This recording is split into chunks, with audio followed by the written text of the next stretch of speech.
जैसा कि आप जानते हैं कि भगवान राम का मंदिर अयोध्या में बन रहा है। इसके ऊपर लोगों के नाना प्रकार के जो विचार हैं वे सामने आ रहे हैं। कुछ इस मूर्ति प्रतिष्ठा को सही मानते हैं और कुछ इसके ऊपर विवाद उत्पन्न करते हैं। तो आज हम जानेंगे कि यह जो मंदिर का निर्माण है, भगवान की मूर्ति प्रतिष्ठा का जो मुहूर्त निकाला है, ये सत्य है या असत्य है, इसमें क्या कमी है, क्यों इसके ऊपर विवाद हो रहा है, आज हम इसकी चर्चा करेंगे। दोस्तों, सबसे पहले जानते हैं कि जो हमारे वेद कहते हैं कि निराकार की पूजा करें। वेदों में जो मूर्ति पूजा है उसका उल्लेख नहीं आता, लेकिन जो मूर्ति स्थापना में मंत्रों का प्रयोग किया जाता है वह वैदिक विधान के अनुसार किया जाता है। तो यह मूर्ति की जो प्रादुर्भाव था, प्रतिमा का जो प्रादुर्भाव था, कब और कैसे हुआ, आज पहले इस पर चर्चा करें। जैसा कि जानते हैं कि यदि हम अपने मन को ईश्वर के प्रति नहीं लगाएंगे तो जो हमारा मन है वह दुविधा में जो उन्मत्त हो जाएगा, पागल हो जाएगा। यदि भले ही वह किसी भी धर्म का हो, क्योंकि हमारे शास्त्रों में 4 प्रकार के जो धर्म है उनका उल्लेख किया गया है और सभी का उद्देश्य क्या है, ईश्वर की प्राप्ति।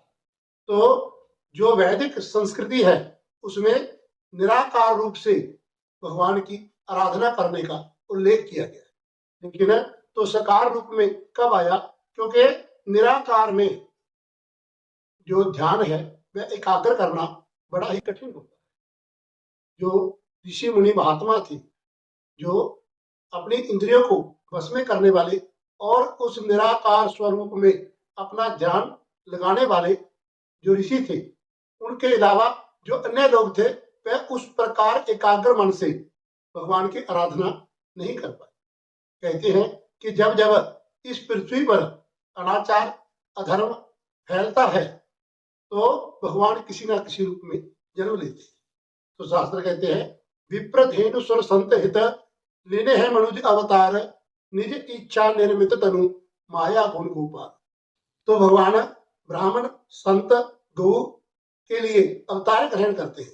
तो इसलिए जो हमारे शास्त्रों में वेदोक्त विधि से मूर्ति की स्थापना की गई, उसका कारण था कि जो निराकार की उपासना नहीं कर पाते, अर्थात अपने मन को जो एकाग्र नहीं कर पाते, उनके लिए उन भगवान के अंशज अवतारों की, उन देवताओं की हम प्रतिमा रख दें, जिसका आधार लेकर के मनुष्य अपने मन को एकाग्र कर सके।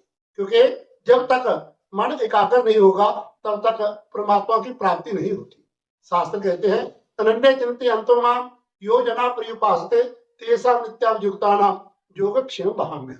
जो एकाग्र भाव से मेरा चिंतन और मनन करते हैं, मैं उनका जीवन यापन स्वयं करता हूँ, ऐसा भगवान स्वयं कहते हैं। तो भगवान के साथ जो रिश्ता है वह बनाने के लिए तो सामने जो प्रतिमा थी उसका प्रादुर्भाव होगा, क्योंकि उस प्रतिमा को, अपने इष्ट देव को, जिस प्रकार हम अपने घर में बड़े बुजुर्गों की, माता पिता की सेवा करते हैं, उसी प्रकार उस प्रतिमा की सेवा के लिए जो मूर्ति है उसका निर्माण किया जाए। अब विचार करते हैं कि जब मूर्ति तैयार होगी तो उसमें प्राण प्रतिष्ठा की जरूरत क्या है।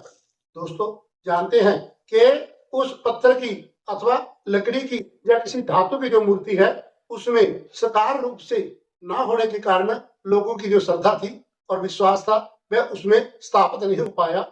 इसलिए हमारे ऋषियों ने उस मूर्ति में जो प्राण प्रतिष्ठा थी उसका प्रादुर्भाव किया, जिसके कारण लोग उसे अपना संबंधी समझने लगे।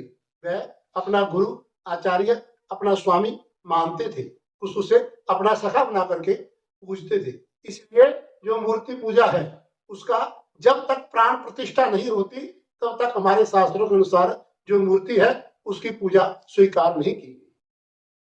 अब प्रश्न आता है कि जो मूर्ति पूजा है उसके लिए हमने जो विधि है वह क्या बतलाई है। सबसे पहले हम मास का चयन करते हैं कि आपने जब घर में अथवा किसी मंदिर में मूर्ति की स्थापना करनी है तो उसमें आपने किस महीने में वह स्थापना की जाए। मत्स्य पुराण एवं विष्णु पुराण में उल्लेख आता है चैत्रे व फाल्गुने मासे ज्येष्ठे च माधवे तथा माघे च सर्वदेवानां प्रतिष्ठा सुविधा सिद्धे।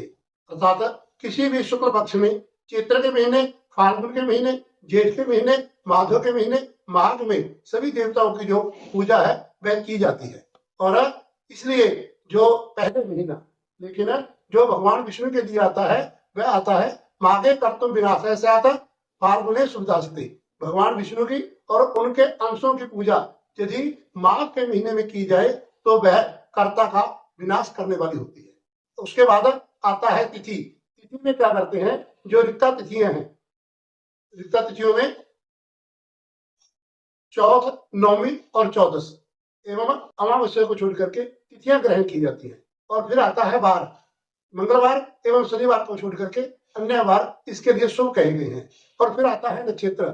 नक्षत्र में तीनों उत्तरा, श्रावण, ज्येष्ठा, रोहिणी, मृगशिरा, अनुराधा, स्वाति, हस्ता, रेवती एवं पुष्यादि जो शुभ नक्षत्र थे उनका ग्रहण किया गया।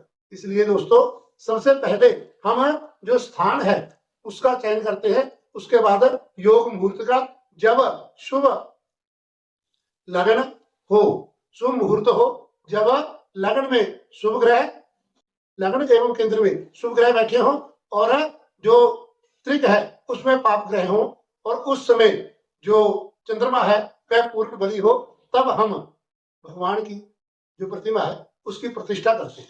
इसके लिए जो शुभ मुहूर्त है वह सबसे उत्तम गिना गया है।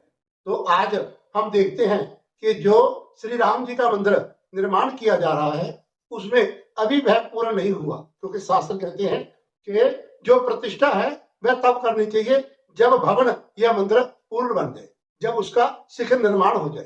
तो ऐसा हमारे शास्त्रों में एवं जो आज के मठाधीश हैं, शंकराचार्य हैं, वह भी इस बात पर अड़े हुए हैं कि जब तक भवन या मंदिर पूरा निर्मित नहीं हो जाता तब तक भगवान की प्रतिष्ठा नहीं की जा सकती। दोस्तों शास्त्रों में विधान आता है कि हम जो शिखर की पूजा है वह बाद में कर सकते हैं। तो इसलिए यदि समय अनुकूल ना हो और परिस्थितियों के अनुसार जो शास्त्रों में विधि का विधान बदल दिया जाता है, जैसे जो वेद मंत्र है वह रात्रि में उच्चारण नहीं होते, सूर्यास्त के बाद उच्चारण नहीं होते, लेकिन जो महत्व है, जैसे हम शिवरात्रि के समय रात्रि में पूजा करते हैं और दिवाली के समय रात्रि में पूजा करते हैं, उस समय वैदिक मंत्रों का प्रयोग करते हैं। जब आपातकाल था, मुगलों का राज था, अंग्रेजों का राज था, उस समय जो रात्रि में फेरे किए जाते थे, जो वैदिक मंत्र थे वह रात्रि में उच्चारित किए जाते थे। परिस्थिति के अनुसार हमारे शास्त्रों में उसका जो विधान है वह थोड़ा तब्दील कर दिया जाता है। उसी प्रकार आज जो लोगों की श्रद्धा एवं विश्वास को देखते हुए जो हमारे मठों के स्वामी हैं उनको भी बीच का कोई रास्ता तय कर लेना चाहिए, जिससे लोगों की भावना भी बनी रहे और हमारे शास्त्रों की जो मर्यादा है वह भी भंग ना हो। दोस्तों अब मैं सार में कह सकता हूं कि यह जो श्री राम जी का मंदिर निर्माण किया जा रहा है, भक्तों की श्रद्धा एवं विश्वास को देखते हुए जो मूर्ति स्थापना का दिवस है वह सही है, क्योंकि जो हमारे शास्त्र हैं वह कहते हैं कि जो घुम्मट की पूजा है वह सुमेरु की पूजा कही गई है और यह बाद में भी की जा सकती है। अब हम गर्भगृह में भगवान के बाल रूप का जो पूजन करने जा रहे हैं, मेरे अनुसार यह सही है। इसलिए जो योग मठाधीश हैं वह बीच का कोई रास्ता निकाले, जिससे कि हमारे शास्त्रों की मर्यादा भी बनी रहे और आज के लोगों का जो समर्थन है वह भी हो जाए।